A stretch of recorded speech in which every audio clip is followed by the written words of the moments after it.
Good morning students. मानव पाचन तंत्र में आज हम तीसरा वीडियो आपके सामने लेकर आए हैं।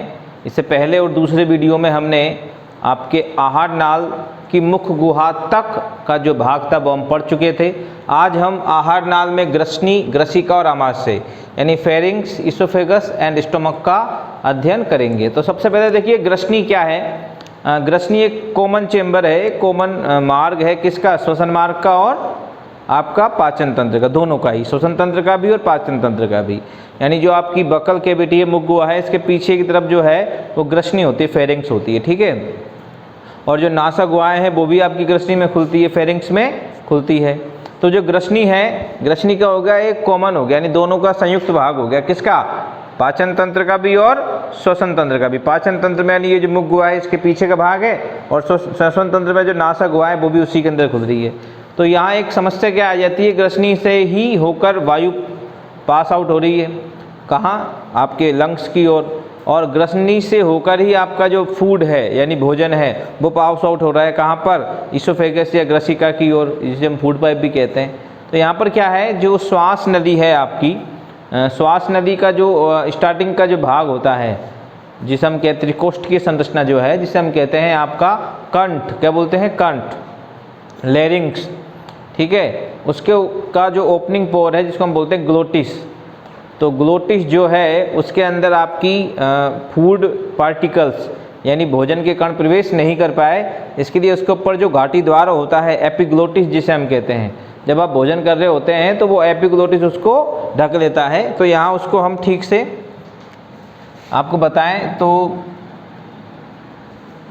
यदि हम ग्रसनी की बात कर रहे हैं, वैसे आपको ग्रसनी में थ्योरेटिकल चैप्टर है ज़्यादातर, लेकिन यदि ठीक से समझना चाहें यदि हम उसको, तो कुछ इस तरह का आपका वो पार्ट्स हमको दिखाई देता है, ठीक है। ये आपकी बकल कैविटी है पीछे की ओर, ठीक, ऊपर से आपकी जो है नोजल कैविटी जा रही है, नासा गुहाएँ आ रही है, नासा गुहाएँ भी आपके राइट एंड लेफ्ट दो चैम्बर्स है उसके, और ये आपका यहाँ पर टंग है, जीभ, ओके।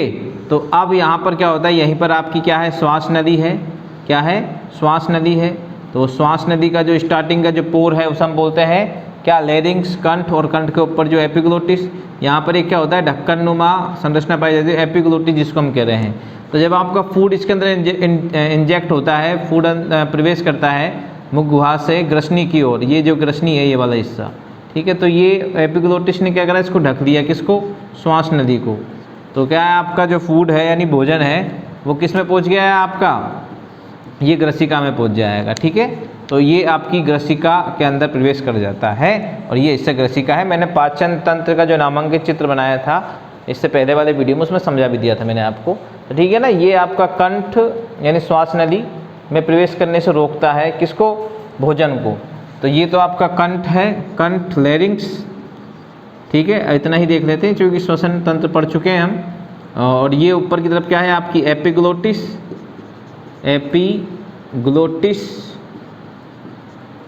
ये जो चेंबर है हम इसको ग्रसनी कह रहे हैं, फेरिंग्स, ओके। तो अब जब आपका फूड जो है, फूड कहाँ इंजेक्ट ना हो, कहाँ प्रवेश ना करे, आपके कंठ में यानी लैरिंक्स में प्रवेश ना करे, होते हुए श्वास नली में प्रवेश ना करे, तो यहाँ पर क्या है, एपिग्लोटिस इसको ढक लेता है, ग्लोटिस को, ठीक है ना। और आपका भोजन आ जाता है ग्रसिका में, कहाँ पर आ जाता है, ग्रसिका में। तो ग्रसिका क्या है, आप ग्रसिका पढ़ लेते हैं हम। ग्रसिका एक 25 सेंटीमीटर लंबी नली है जिसका जो प्रारंभिक भाग है वो रेखित पेशियों से मिलकर बना होता है, जिससे आप क्या, भोजन को ठीक से आप आसानी से उसको निगल सकते हैं, यानी कुछ आप कंट्रोल्ड जो ग्रसिका है उसकी जो ओपनिंग, जो प्रारंभिक भाग है, वहाँ की जो पेशियाँ हैं उन पर आप कुछ हद तक कंट्रोल कर सकते हैं, क्योंकि वो रेखित पेशियों से मिलकर बना होता है, ओके। अब उसके हम बात करें तो ग्रसिका क्या है, आपकी डायाफ्राम को भेदते हुए आमाशय के अंदर खुलती है। उससे पहले हम बात करें तो ग्रसिका की जो भित्ति है उसके स्तरों को हम देखें तो टीएस काटने पर, अनुप्रस्थ काटने पर ग्रसिका की हमने देखा कि ग्रसिका के अंदर 4 स्तर होते हैं। जो ग्रसिका की भित्ति है उसके अंदर 4 उपस्तर होते हैं। कौन कौन से होते हैं? सबसे पहला जो है आपका सिरोसा है। क्या है? सिरोसा है। दूसरा पेशीय स्तर होता है मस्कुलेरिस।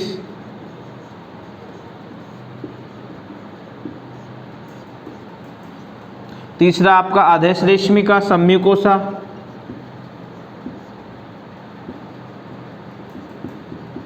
श्लेष्मिका,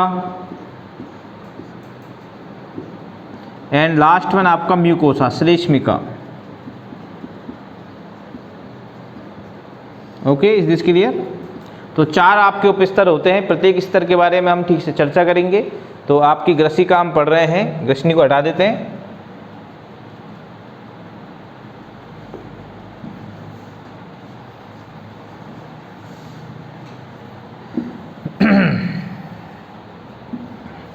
तो देखिए शिरोसा क्या है, एक प्रत्यास्थ संयोजी ऊतक से मिलकर एक पदार्थ, प्रत्यास्थ का मतलब होता है जिसके अंदर फ्लेक्सिबिलिटी होती है। प्रत्यास्थ संयोजी ऊतक से मिलकर बना एक पतला आवरण है, ये विसरल पेरिटोनियम। वास्तव में क्या है, एक विसरल पेरिटोनियम है जो प्रत्यास्थ संयोजी ऊतकों से मिलकर बना होता है। ओके, ये कवर्ड करता है किसको? ग्रसिका की सबसे बाहरी भित्ति है जो किससे मिलकर बनी है? प्रत्यास्थ यानी फ्लेक्सिबल, जिसके अंदर फ्लेक्सिबिलिटी पाई जाती है, ऐसे कनेक्टिव टिश्यू जो है वो प्रत्यास्थ संयोजी ऊतक कहलाते हैं। प्रत्यास्थ संयोजी ऊतक से निर्मित, वास्तव में क्या है, ये विसरल पेरिटोनियम है।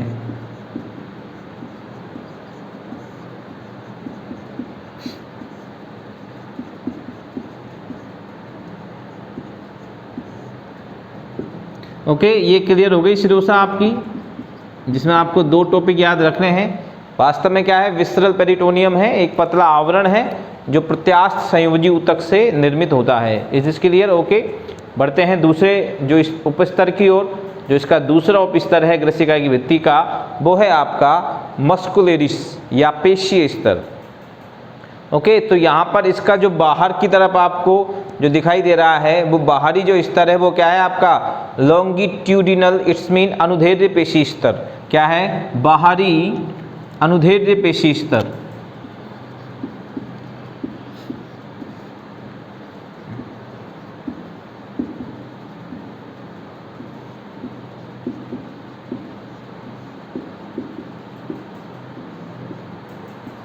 ओके, और भीतरी या आंतरिक बोल दीजिए आप, भीतरी वर्तुल पेशी स्तर।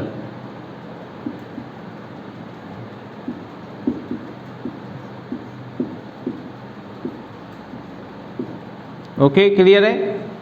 तो जो आपका ग्रसिका है उसकी भित्ति का जो दूसरा उपस्तर होता है, जो पेशीय स्तर हम जिसको कहते हैं, ये 2 स्तरों से मिलकर बना होता है, जिसमें बाहरी अनुदैर्ध्य पेशी स्तर होता है और भीतरी इसका होता है वर्तुल पेशी स्तर। ठीक है, जो आपको दिखाई भी दे रहे हैं दोनों स्तर। ओके, ये क्रमानुकुंचन गति के लिए उत्तरदायी होते हैं और जिससे कि भोजन आपका ग्रसिका से होते हुए आसानी से आमाशय में पहुंच जावे। ओके, उसके बाद हम आते हैं इसके तीसरे उपस्तर पर या भित्ति की तीसरी जो परत है उस पर, और वो है आपकी सब म्यूकोसा यानी अधश्लेष्मिका। अब देखिए यहाँ जो अधश्लेष्मिका है, देखिए यहाँ हम लेवल कर ही दिया है इसको, अधश्लेष्मिका को, और इस अधश्लेष्मिका को हम यहाँ पर एक बार दोबारा लेवल्ड कर रहे हैं, पुनः लेवल्ड कर रहे हैं। ये है आपकी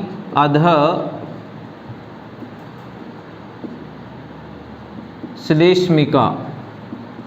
ओके, तीसरी जो उपस्तर है आपकी, या तीसरा जो परत है, तीसरी जो परत है आपकी ग्रसिका की अनुप्रस्थ काट हम काटते हैं, आंतरिक संरचना का जब अध्ययन करते हैं तो हमें दिखाई देती है, वह है अधश्लेष्मिका।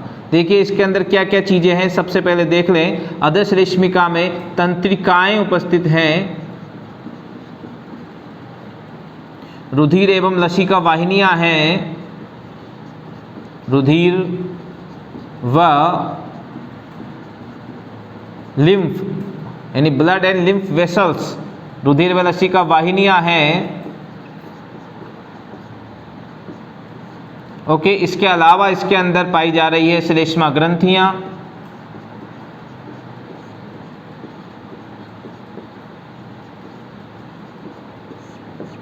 ओके, कोलेजन तंतु,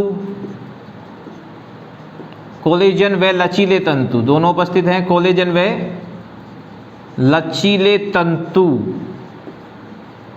ओके, तो यहाँ पर हमें ध्यान रखना है जो तीसरा इसका उपस्तर है सब म्यूकोसा, उस सब म्यूकोसा यानी अधस रेशमिका में क्या क्या उपस्थित होता है देखते हैं। तंत्रिकाएं हैं, रुधिर एवं लसिका वाहिनियां हैं, इसके अलावा आपके इसमें श्लेष्मा ग्रंथियां हैं जो म्यूकस का स्त्रावण करेगी, ओके, श्लेष्मा का स्त्रावण करेगी। उसके बाद आ जाइए कोलेजन व लचीले तंतु उपस्थित इसके अंदर होते हैं, ओके। अब हम सबसे लास्ट में आते हैं, जो आपकी ग्रसिका का सबसे आंतरिक जो स्तर है या आंतरिक जो परत है वो आपकी कहलाती है म्यूकोसा श्लेष्मिका। क्या कहलाती है? म्यूकोसा श्लेष्मिका। तो आइए देखते हैं म्यूकोसा के अंदर क्या क्या चीज़ें उपस्थित हैं, ठीक है। तो सबसे पहले म्यूकोसा के अंदर है स्तरित उपकला, सल्की स्तरित उपकला, ठीक है। सल्की स्तरित उपकला इसके अंदर है। आधार पटल इसके अंदर है, लेमिना प्रोप्रिया इसको बोलते हैं हम, आधार पटल, लेमिना प्रोप्रिया। और क्या उपस्थित है इसके अंदर? और उपस्थित है इसके अंदर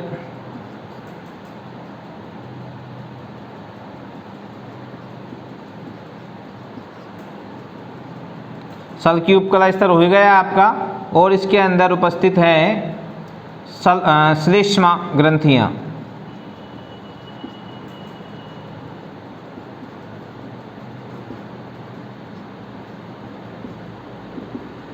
ओके। तो ये म्यूकोसा है आपकी सबसे भीतरी परत, इसके अंदर आपका श्लेष्मा ग्रंथियां भी उपस्थित है, आधार पटल उपस्थित है और सल्की स्तरित उपकला उपस्थित होती है, ओके। तो अब यहाँ जो आप देख रहे हैं ग्रसिका में सबसे भीतर की जो भाग आपको दिखाई दे रहा है जिसमें होकर आपका भोजन गुजर रहा होता है उसे बोलते हैं ल्यूमेन या अवकाशिका। तो ग्रसिका आपकी कंप्लीट हो चुकी है।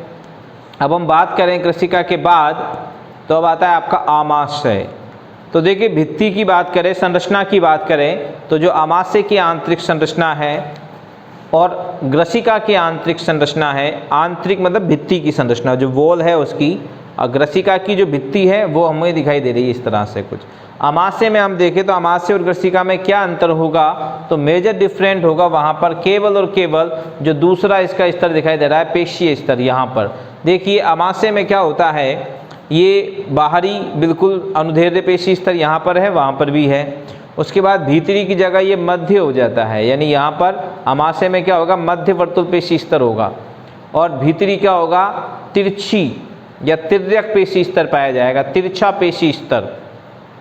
वहाँ तीसरा जो भाग है यानी 3 परत हो गई किसकी, पेशी स्तर की, ओके। इसीलिए अपेक्षाकृत ज़्यादा उसमें क्रमानुकुंचन या यूँ समझिए भोजन के अंदर ज़्यादा उसको अधिक गति प्रदान कर सके भित्ति को, जिससे कि क्रमानुकुंचन गति बढ़ जाए और ठीक प्रकार से भोजन जो है घुल जाए, HCl वगैरह से उसको गला दिया जाए। तो ये सारी प्रक्रिया आमाशय के अंदर केवल और केवल पेशी स्तर में थोड़ा डिफरेंट होता है और उस पेशी स्तर में 3 उपस्तर पाए जाते हैं, बाहरी अनुदैर्ध्य पेशी स्तर, मध्य वर्तुल पेशी स्तर और तीसरा जो हो जाता है वो तिरछा पेशी स्तर या तिर्यक पेशी स्तर। ये आमाशय है। और देखते हैं आमाशय के कुछ भाग देखते हैं।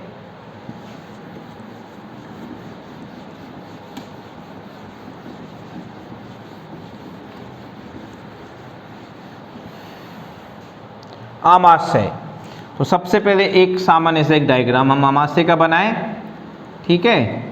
तो ये आपका आमाशय जो थैलीनुमा संरचना होती है।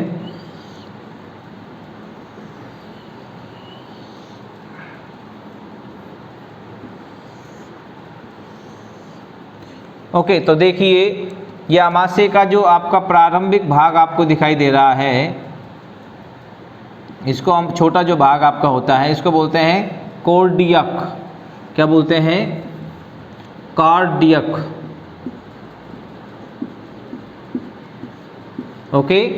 और इस कार्डियक भाग के बारे में हम बात करें तो ग्रसिका किस भाग में खुलती है, आमाशय के किस भाग में खुलती है तो आपका आंसर होगा कार्डियक भाग में। ग्रसिका जो इसोफेगस है वो आमाशय के किस भाग में ओपन होता है? आपका आंसर होगा कार्डियक जो पार्ट है उसके अंदर। यहाँ पर जो भोजन का जो परिवहन हो रहा है उसी को कंट्रोल करने के लिए एक स्फिंक्टर पाई जाती है, एक अवरोधनी पाई जाती है, और इस अवरोधनी को हम बोलते हैं कार्डियक कपाट। कार्डियक कपाट एक्चुअली ये नियंत्रण करता है भोजन के प्रवेश को, यानी प्रवेश करने दे रहा है लेकिन वापस जाने से इसको रोकता है। कौन? कार्डियक कपाट जो बना होता है एक स्फिंक्टर से, एक अवरोधनी से, एक पेशी अवरोधनी से। ओके, आगे आ जाइए। ये जो इसका मध्य भाग है जो लगभग 80% होता है वो है इसका फंडस भाग। इसकी मुख्य विशेषता क्या है? इसके अंदर पाई जाती है जठरीय ग्रंथियां।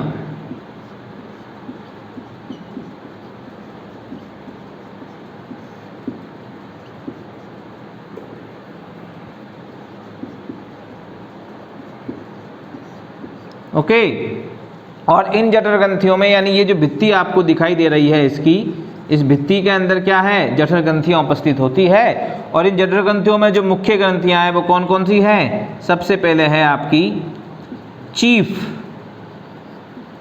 सेल्स या मुख्य कोशिका या जाइमोजन। नंबर 2 है आपकी पेराइटल या भित्तीय,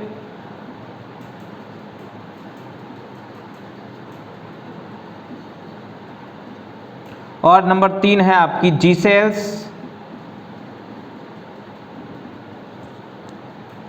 म्यूकस सेल्स,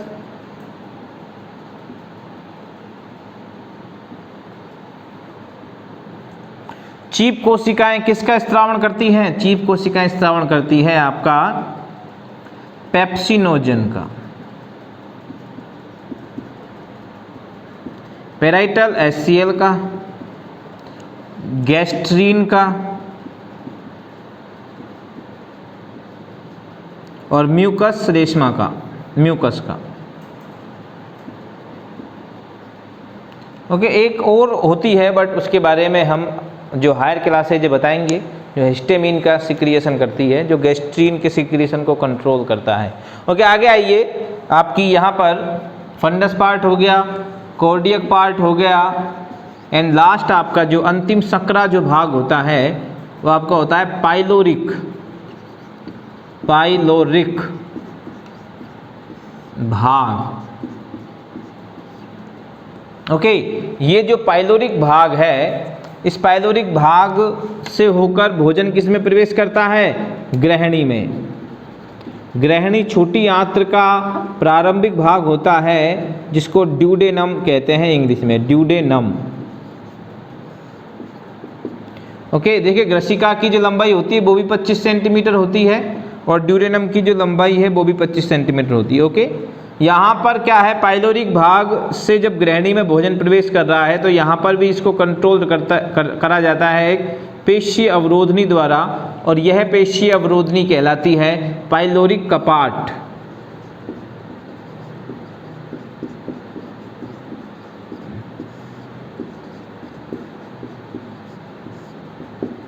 और इसी के साथ आपका आमाशय भी यहाँ पर टॉपिक समाप्त होता है। आपके कक्षा 12 हम पढ़ रहे हैं। देखिए, आमाशय की जो भित्ति की हम आंतरिक संरचना का अध्ययन करें तो इसकी भित्ति में अंतर क्या होता है? ग्रसिका और आमाशय की भित्ति में वो मुख्य अंतर पेशीय स्तर में होता है। ग्रसिका की आंतरिक संरचना हमने पढ़ी है। आमाशय में क्या होगा? आमाशय में केवल अंतर ये हो जाएगा कि उसका पेशीय स्तर उससे बहुत ज़्यादा मोटा हो जाता है, क्योंकि उसके अंदर एक तीसरा, एक अन्य स्तर जिसे हम बोलते हैं भीतरी तिर्यक पेशी स्तर या तिरछा पेशी स्तर भी पाया जाता है। यानी इसमें पेशी स्तर के अंदर 3 उपस्तर होंगे, बाहरी अनुदैर्ध्य, मध्य वर्तुल और तीसरा या अंतिम या भीतरी तिर्यक पेशी स्तर। इसी के लिए इसकी मोटाई अपेक्षाकृत बहुत मोटी होती है, ज़्यादा होती है किससे? ग्रसिका की तुलना में। ओके, तो आज हमारा जो टॉपिक था आहार नाल की संरचना में हम पढ़ रहे थे ग्रसनी, ग्रसिका और आमाशय। आशा करता हूँ आपको यह टॉपिक पूरी तरह समझ में आ गया होगा। फिर भी किसी तरह की कोई डाउट हो, समस्या हो तो आप व्हाट्सएप ग्रुप पर या मेरे पर्सनल नंबर पर भी संपर्क कर सकते हैं। तब तक के लिए घर पर रहिए, सुरक्षित रहिए। धन्यवाद।